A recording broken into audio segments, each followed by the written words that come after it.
Hey everyone, Merry Christmas, Happy Holidays. Welcome to a Screenwriter's Take. Today we're going to talk about, appropriately enough, Monty Python's The Life of Brian, which I just watched on Netflix. I hadn't seen the entire movie. I'd seen most of it. I think when I didn't go see it in the theaters because I think I was only 13 when it came out. And that was probably rated R. And that's not a movie I don't think my folks would have taken me to. I don't think they would have been into Monty Python, and I wasn't old enough to get to the theater by myself. So I eventually saw the movie probably over somebody's house, and I think I missed like the first third of it. But I've always been a fan of Python and saw all their movies and loved their bits. This was and it was so long ago when I saw it, so I had forgotten a bunch of the bits, and then when I watched it, I remembered them all. So obviously, I'm going to go through the movie real quick. So if you haven't seen the movie, it's really good. It's really funny. It still holds up. It really hits home on a lot of points that actually feel like they're making fun of modern day politics in some scenes. So if you haven't seen it, please go see it. It's on Netflix right now. If you have seen it, let's talk about it from a screenwriting perspective. First, we have to acknowledge that, of course, the Pythons wrote the movie as a group, and that's a little different than just one guy banging out the screenplay and a director doing it. It was directed by Terry Jones, and so there's a balance in that group when it's a group thing. Some guys got to give more in terms of control. So obviously Terry had the most control being the director, but he also has to be very aware that the other Pythons are all going to get their moments in the movie. And I think they averaged about 2 or 3 characters, major characters apiece.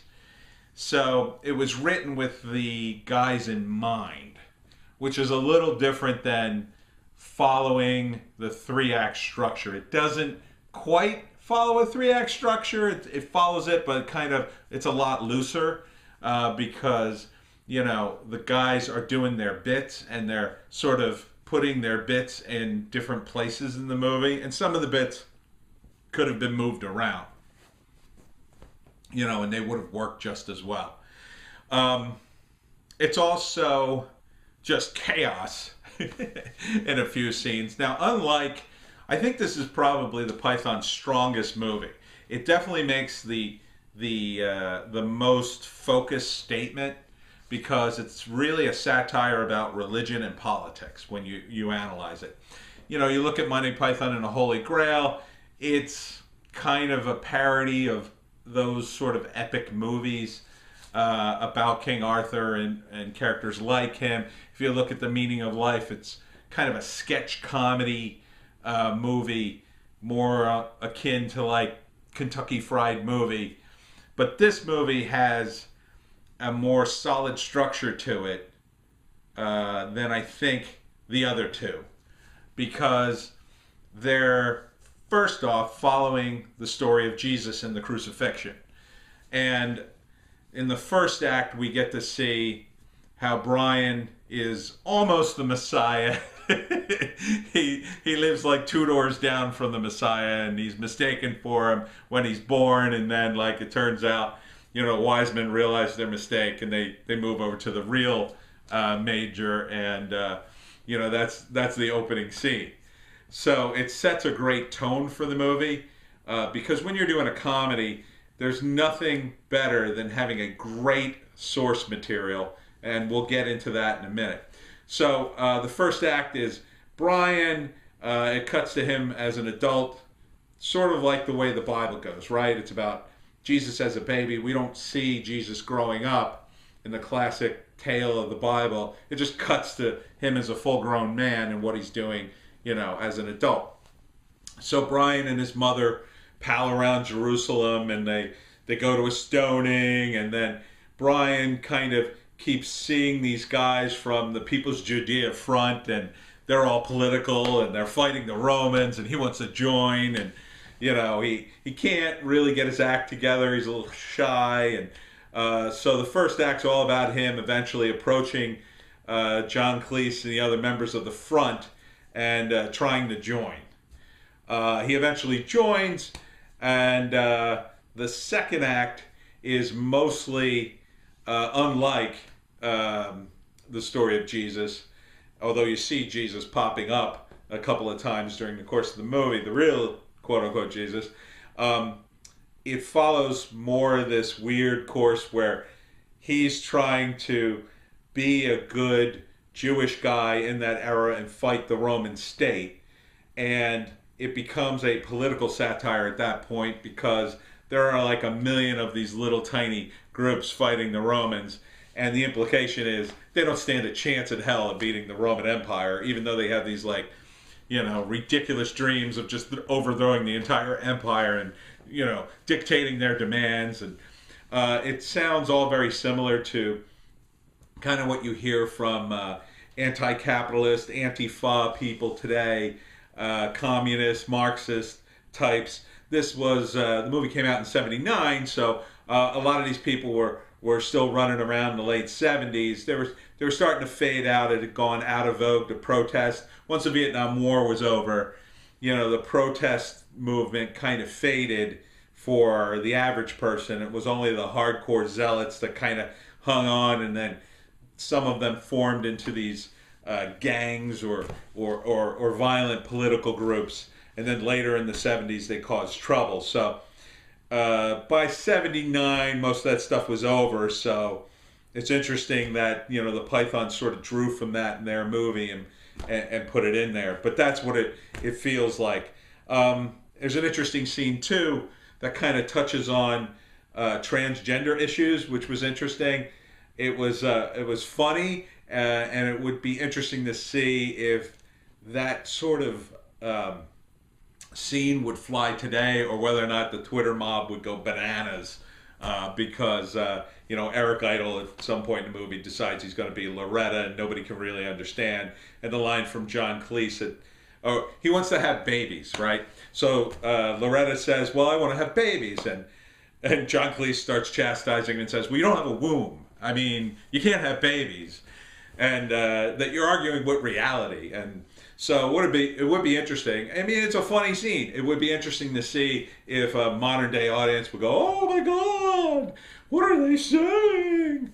But the whole movie's funny. And so the second act's all about the People's Judea Front, and they're just a bunch of hapless idiots. They're never going to knock over the Roman Empire. And Brian, of course, gets caught, and then he escapes.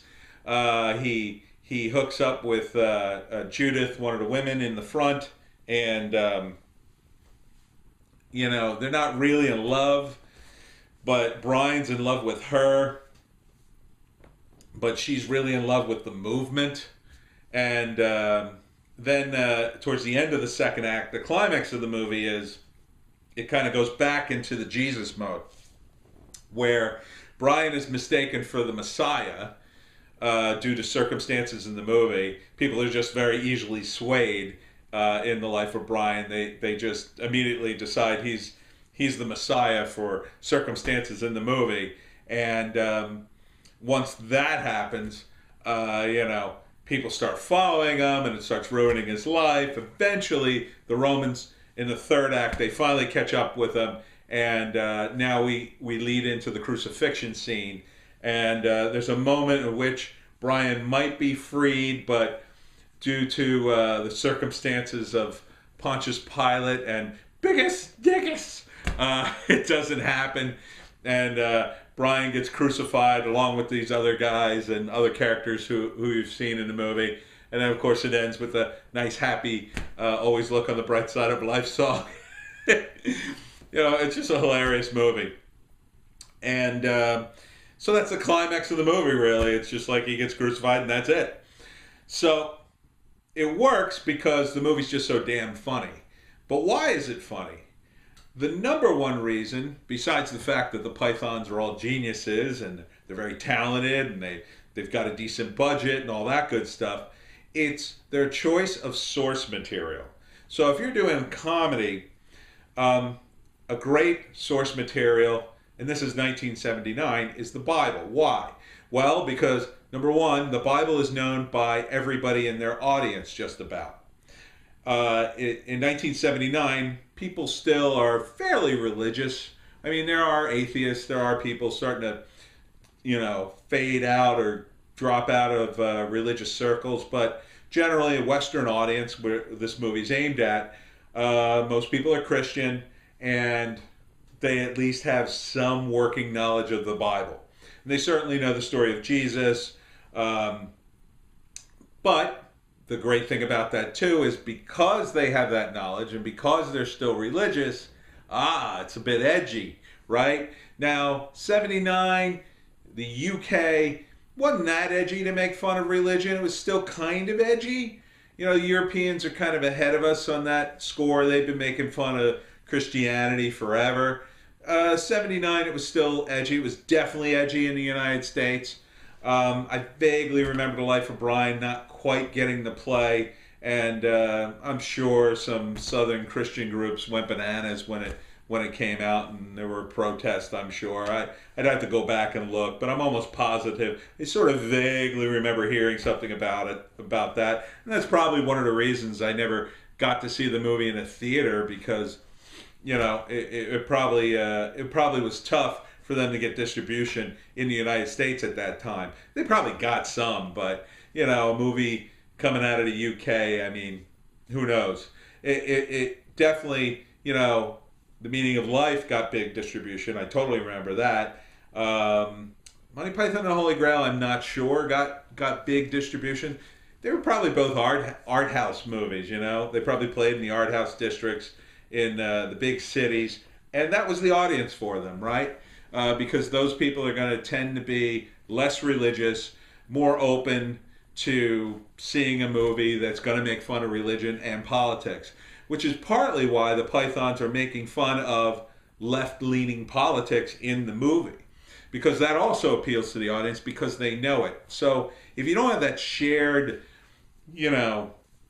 common ground, the comedy falls, nobody would know what the comedy was, right? You could do the same movie about the life of Muhammad, but Western audiences wouldn't get it. They don't know Muhammad enough that they would, remember all the major events in his life. He's not a big enough historical figure here. Obviously, if you took it to the Middle East, they would know it, but, they'd probably be way more offended because they're more religious there. And you could go through just about any religion and do that. And, but you'd have to market the movie to that particular culture. And that tends to be comedy. That's why comedy doesn't translate as well overseas. Comedy is tougher. So when you make a comedy, you need that shared cultural reference for it to really, hit home. Even the political stuff. 1979, doing communist stuff, obviously that's not going to fly in China, making fun of communism. I don't even know if it's going to fly now, although there's a big audience there, and they're making movies and they're re-editing them for a Chinese audience, basically for the Chinese government. But the Monty Python Life of Brian was really a movie made for the United States and the UK, Canada, and European countries where enough people speak English that they'll go see the movie. I'm sure it was probably translated into French and German and other European languages, but that probably would have been it. It probably just would be North America and Europe. Now, of course, the Pythons are so big, I'm sure eventually it leaked into places in Asia and South America, but that was probably later. That was definitely not when the movie came out. So when you're writing a comedy, you want to think about your audience. Who is your audience going to be? I don't know if they could make Monty Python, The Life of Brian now. Not because, well, there is the issue of the PC police and them getting all bent out of shape for whatever.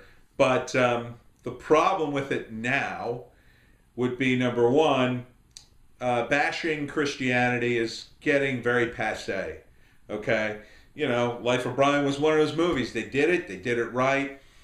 That was 1979, you know? That's like almost 40 years ago. It's old news. Making fun of politics, yeah, that's still viable if you can get it out in time for the politics to be relevant. I think the Pythons did a great job. You know, it kind of, like I said, rung true for those groups that want to start a revolution, but they have absolutely no chance. So it does hit home in that area, and there's a lot of just straight up comedy bits. The stoning bit is a great bit, and it comes from the Bible. The deal is you can't say Jehovah, right? You can't take the Lord's name in vain. So the guy they're about to stone, you know, he said Jehovah. What he said was, you know, this food was he said to his wife, this dinner was good enough for Jehovah. And so as soon as he says Jehovah, somebody throws a rock. And then that just sort of, you know, spirals into, you know, John Cleese saying, hey, don't throw the rocks yet. Wait, you know, until I say, not when I say Jehovah, and then somebody throws a rock. And, you know, that bit just, it gets out of control. And there's also another weird bit with beards and stuff. It's very funny stuff. So yeah, I mean, some of the bits aren't dependent upon the politics or the religion. It's just wacky Monty Python stuff. But one of the great things in Python was always to see the various guys in the group play different characters, right? So Terry Jones, even though he directed the movie, he was in it, and he played Brian's mother, probably because he does that great old English lady's voice. Hey, now! And Graham Chapman was the lead because he, I think, looks the most respectable and authoritative out of the group. And then, you know, Michael Palin and John Cleese are like, they're playing all the various characters around it. And they had a few people who weren't in the Pythons group. Although I think they had the woman who was on Python for a few episodes. I want to say her name was like Carol Cleveland or something like that. Really beautiful. And she had a role. And then there's a surprising amount of nudity in the movie. I didn't remember the nudity. Also something that probably wouldn't fly today. I mean, there's a scene where, you know, Graham Chapman just opens up the window and he's completely naked. And, you know, his followers are just amassed outside the window waiting for him, and he's just freaking out because it's like, I'm like totally naked here. I just went out for some air. And then there's another scene with his girlfriend Judith right after where she's just completely naked. But this was in the 70s where you know, if you had an R-rated movie, it was assumed that adults would see that movie, and it was no big deal. Like, you know, adults are going to see that movie, and it was probably an art house movie, so who cares, right?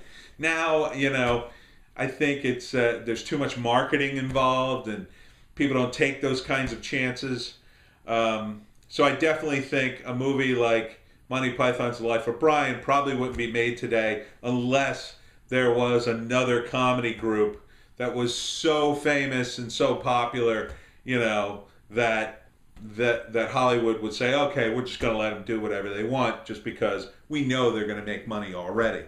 Unfortunately, I don't see any groups anymore. It's a shame, you know.